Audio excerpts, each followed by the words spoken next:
গত কয়েকদিন ধরে মহারাষ্ট্রের বিভিন্ন প্রান্তে অভিজিৎ দ্বীপকে বিশেষ করে গ্রামাঞ্চলে ঘুরে সেখানকার সরকারি স্কুলগুলির দুর্দশার চিত্র জনসমক্ষে আনছেন।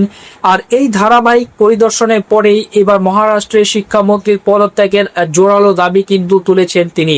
জানা গিয়েছে গত 20 আগস্ট মহারাষ্ট্রের লাতুর জেলার আউসা তহসিলের অন্তর্গত উজানি গ্রামের একটি জেলা পরিষদ স্কুলে পৌঁছান অভিজিৎ দ্বীপকে। সেখানে তিনি নিজ চোখে যা দেখেন তা এক কথায় শিহরে ওঠার মতো। তিনি সংবাদ মাধ্যমকে জানান, আজকের দিনে দাঁড়িয়েও বহু স্কুলে ছাত্রছাত্রীদের ক্লাস করার জন্য পাখা ক্লাসরুমে নেই, ছাত্রছাত্রীদের বসার জন্য ন্যূনতম বেঞ্চের ব্যবস্থা নেই, যার ফলে বাধ্য হয়ে শিশুদের মেঝেতে বসতে হয়।